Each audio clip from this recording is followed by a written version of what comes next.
Hey everyone, let's start off this week with a couple of 3D hacks. First one is I've got a Creality K2 and it's got the CFS units on it.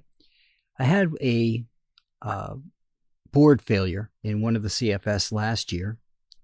It couldn't understand that it was fully loaded. It kept getting confused about one of the ports that was on there, one of the bays. And Creality was great about it. Let them know. They had me check a couple things, sent me out a new board, all good. But then I had a problem with the second one. And it was a very odd problem. What was happening is material was being left in the tube. All right, so if you watch these when they spin up, they push material through the tube and then they pull it back. That's how they test themselves, right? So when it first starts up, it's going to spin up each and every one of the spools that it's got material for, push that material down, pull it back, so it's testing out that all of the linkages are working okay. But on these, it was when a print was done, I was ending up with something stuck in the tube. And I thought, well, maybe it's the device on the back, right? That is the hub to which what could be up to 4 CFSs come in. And I've got 2 of them. So I thought, well, let me start there. Let me take that out and swap it. That didn't do it. And I was trying to print with a particular color, and I thought, okay, maybe it's that bay. So I took it out of that bay and put in one of the other ones. I don't have the full set of 4, but I do have 3 CFSs in place, and then put it in the one that I'd replaced the board last year. Printed beautifully. Okay, so that's not it. Let me try another bay on CFS2. Wouldn't print. All right. Now we're down to something with the unit itself. Maybe it's the controller board. So I thought, well, let me start off first by cleaning it, right? So that's not something we really think about too much, getting into the channels and getting them cleaned out. So I took the entire thing down. The board is on the bottom. So took all the colors out, or tried to, but one of the colors was stuck. I thought, well, that's weird. I can't pull it back. So, and that was where the problem is, right? That this thing was pushing the color out and the color was getting stuck in the tube. And it was going through the hub, so it was blocking the entire unit from printing anything. So when I got it apart, I had to leave that one in the bay. And I'm taking a look at it. I start cutting off bits of stuff, right? I pulled the tube out of the back of the CFS so I can cut it from there so that now I can clean out the tube. And once I got it all apart, I noticed there were some bits of material left in there, but the feed gear had filament stuck to it. Now, I don't know what caused it, but it had built up some filament in there. So I had a nail with a very, very sharp point to the end of it. You'd need to use, I think the best thing that probably could be used in this situation, if you've ever seen those T-pins, and I call them a T-pin because of its shape. It has a T top to it. It's a long pin. It's a hefty pin. And I'm assuming it was used for boards to hold things up. Found them at a craft store one time. They're usually at office supplies at things like Walmart. So I got in there with that and I cleaned out each one of those little grooves, right? It's a gear. So I cleaned out the grooves, got rid of all the stuff there. Now, what I wish I really had was a wire brush end that had a vacuum attached to it, because then I could have just really gotten in there and sucked all the stuff out as opposed to having to occasionally stop and blow all the bits out of the way. I got it cleaned up, put it back together. It's been fine. So it was just something built around the gear itself. So just something to keep in mind. I'll have to add it to my list of maintenance tasks that maybe once every 6 months or a year, or depending on how often I print from that particular CFS, I just flip it over every so often, take it apart. Now, in order to get to that gear, you pretty much have to take most of it apart. There isn't much, so you're taking the back panel off. And then I needed to take the board out so I could get underneath the board where the piece was. I think that's where it was. You need to pull all of the tubes out to get there. So the 4 feeder tubes inside, they've got to come out. You've got to take that entire piece out. It's simple. It's just a little time consuming. But once I got in there, like I said, there was little bits of filament that had gotten left in there. Apparently the gear had gotten stuck on something and chewed a little bit. And part of that could be a power issue or something that was going on. Now, my power company has decided to go through and start replacing the power lines. Good news, right? These power cables, after a while, degrade. They need to be replaced. But just like all upgrades, it's a good news, bad news situation. Good news, they're running new wire. Bad news, they have to cut over to the new wire. And when they do that, the power goes off, but it doesn't go off for very long. It's kind of like throwing a light switch off and turning it back on again, which is great, right? Your power's not off for very long. Not for electronics, right? That flip is not really good for those. So trying to find a method by which I can protect my 2 printers. I've got an Ender 3 and I've got the Creality K2. So the K2 has a huge draw to it. So I thought I could get away with a smaller unit. I'm putting an APC battery unit in place. So I got a 600 now on the Ender 3, and that can scream a little bit. There's a couple of spikes that the printer may do that causes it to go beyond the 600 watts of the battery. The battery gives a warning, but that's it. It just gives a little warning and it goes back to sleep. The K2 can go up to 1200, and I can't find a reasonable battery system that's going to be able to hook up to that. That's not going to cost me what the unit did. That's going to protect it. So I'm going with a 900 watt unit, which will be enough for it to do 90% of its printing, I think. It's just going to spike every so often, and I may get a couple of alerts, and hopefully that's it. But the goal of having these is just to make sure that if the unit's on and the power company pulls the plug, these don't notice, right? I don't want all those CFSs suddenly losing power and then getting power back and having to recycle, and not knowing what state any of them are in, right? Because if it's printed, it supposedly it pulled everything back, but just in case. Now, whether these would be enough to run them to print, probably not. I don't have a print farm. I've just got the 2 units. Now, if I had a print farm, I'd probably have a full power backup system in place. Probably have enough money to do it too if I had enough to buy a print farm. But something to keep in mind, just you always want to have surge protectors on these guys to begin with, just because you never know what could be coming down the pipes. But beyond that, what if your company, your power company comes through, starts replacing lines and just doing quick on and off type things? For me, I am miles from a substation, and they are not replacing the wire in one chunk. So this is the second time it's happened. I don't know what size they're doing, but I'm thinking it's probably going to happen again. The substation I'm on is in another town, and I wasn't alerted to either of the glitches. It used to be when they were going to do that kind of maintenance, you would get something in the mail, that would say, hey, on such and such a date between here and here, we're going to turn the power off. And it'll be off for X amount of time. Nothing for these. And maybe they don't feel they need it because the power's off and on so quickly. But quite honestly, I have a series of battery units in the house. You guys know about the solar-powered EcoFlows that I've got. I also have APC units in the house to run my computer equipment.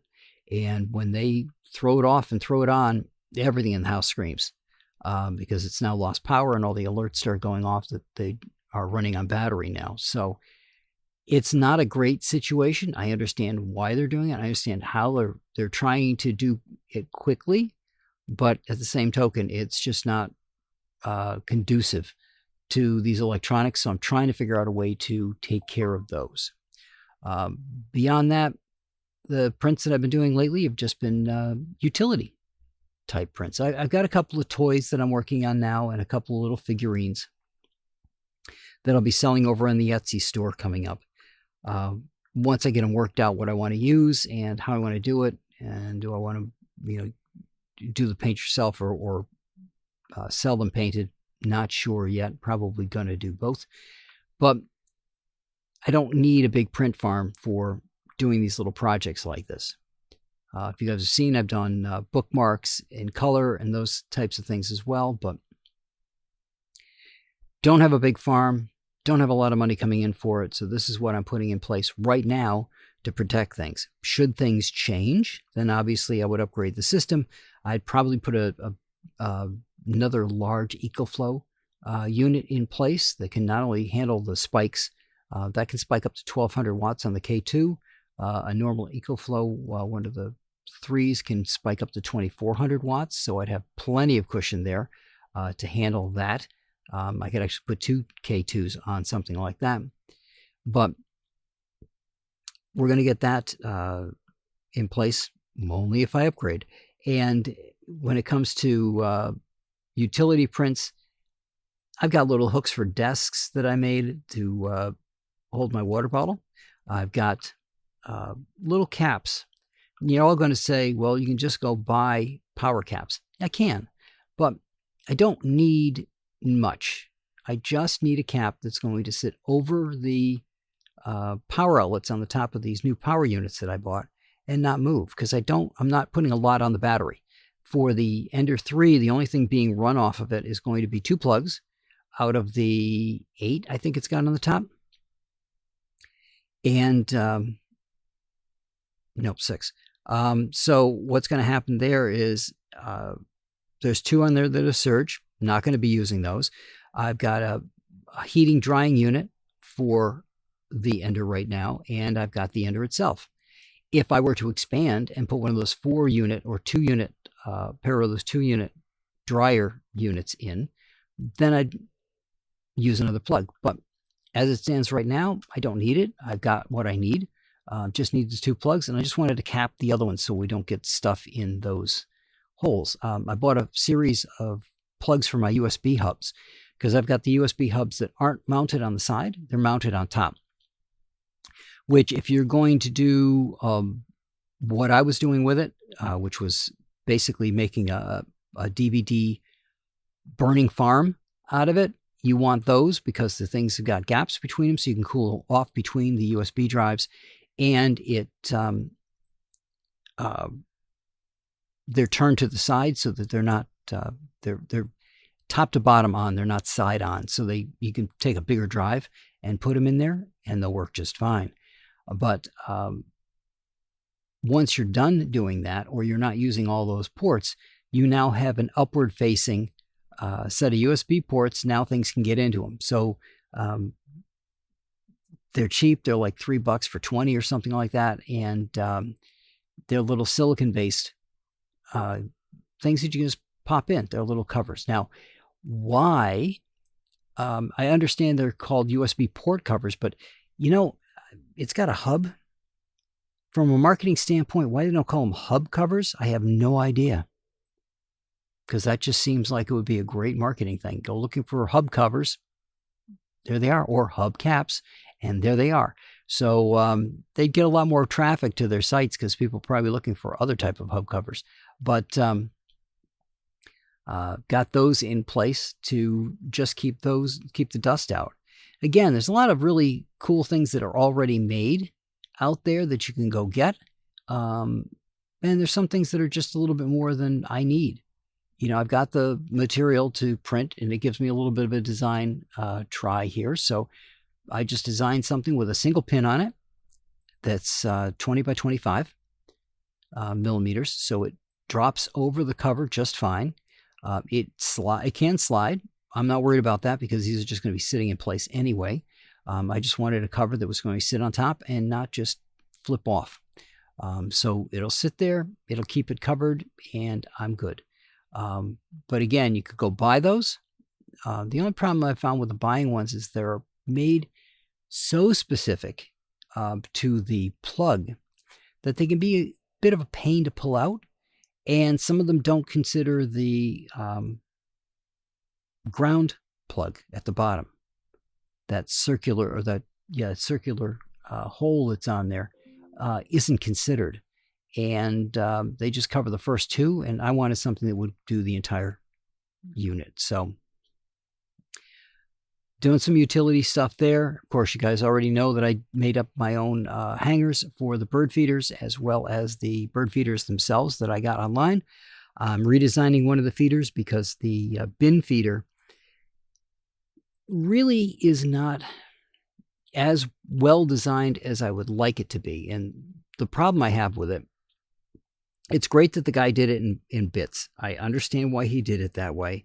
You've got the bottom piece, you've got the shaft that goes up in the top is a separate piece, the bin is a separate piece, and the roof is a separate piece. Great, you can replace any one of those parts if it gets damaged.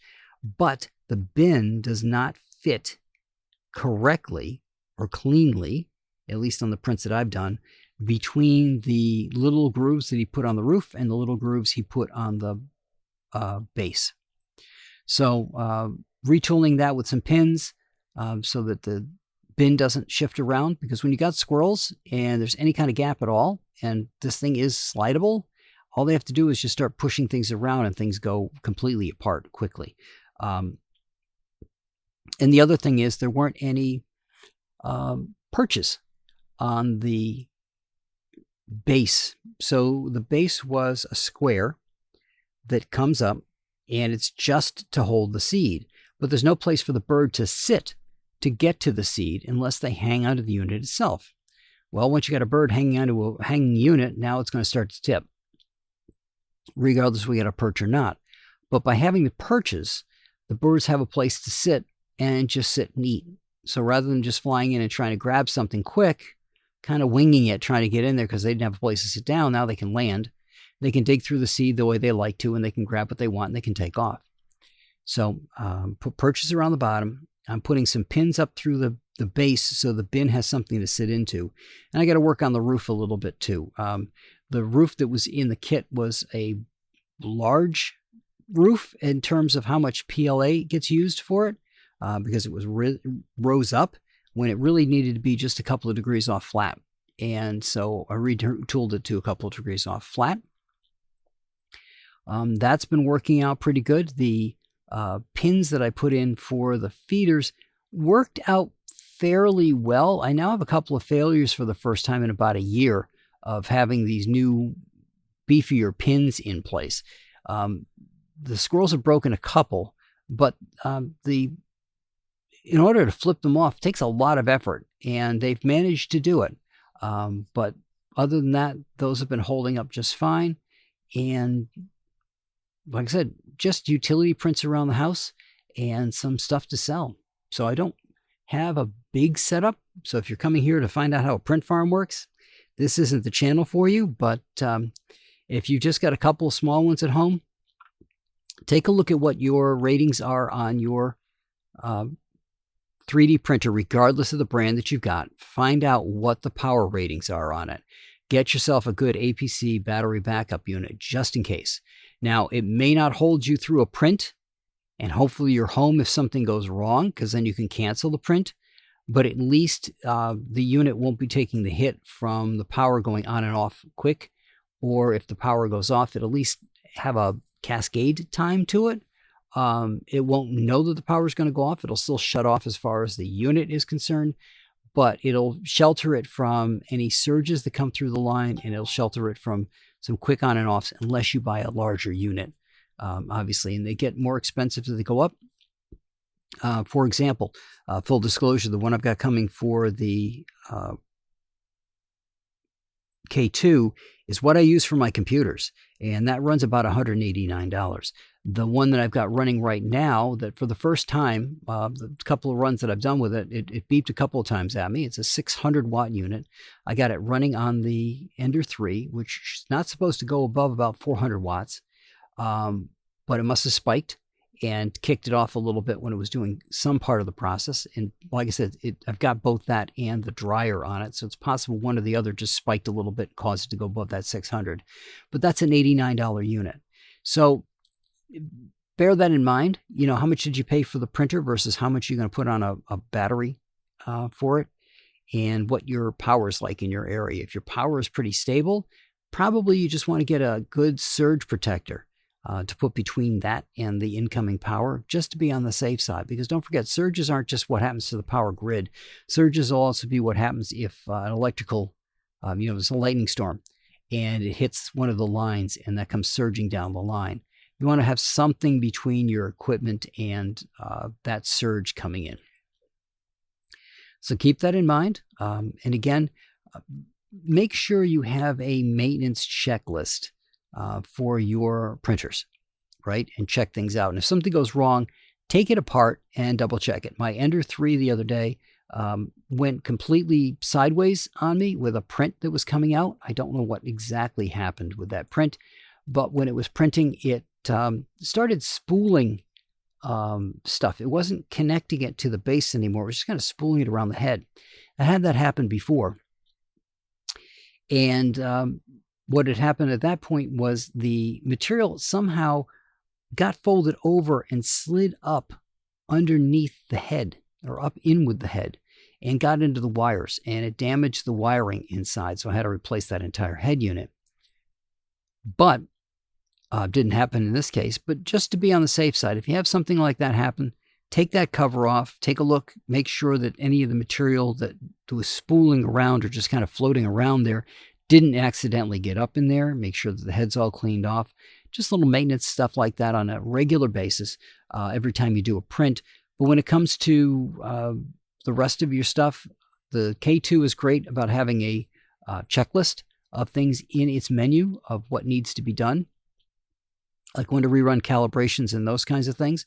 And just every so often, remember to just take it apart, check your tubes, make sure the tubes don't have any material in them, make sure everything's connected in nice and tight when you put it all back together. Make sure you're careful when you're taking it out. Remember, these are click-loaded springs on the end there. You want to make sure that you hit the release before you try pulling that tube back out. And just do a walk around of your printer every so often just to make sure that everything's working okay. Again, depending upon how often you use it, and if you're talking to CFS, do you use one CFS more than others? And if you're doing that, I would really suggest that you split your colors up. All right, don't put all of the colors that you normally use in one CFS, because that's going to increase the load on that. Yes, that means if that one goes down, you can just switch over to one of the other ones. But if the load is balanced a little bit better across all of the CFSs that you have, right? So if you're always using white and black and gray, then put white in one, black in another, gray in a third, and just let it print from them. That way you've got less load on any one particular CFS unit. It'll extend the life of the board. It'll extend the life of the gear in there, because it won't be running through quite as many things. And it won't be heating up as much as it's doing if it's spinning things in and out of its own unit. And again, if it's going to be using multiple units, I think you might get a little bit faster speed as well, just from a thought perspective here, because if Unit 2 can start feeding out what it needs to the unit while Unit 1 is pulling its thing back in. Not sure what the software does in the background, so this could be completely wrong. But if 2 has got it down and has it staged, right? So it's pulled back completely. It's got to get down to the channel to go out. If it spins it down to the channel to go out while it's waiting for the other one to say it's done, then all it's got to do is shoot it out the tube and not deal with that first part of priming it and pulling it down and getting it ready to go out. So you might get a little faster speed from that. That's what I got for you guys this week. I will talk to you all next week.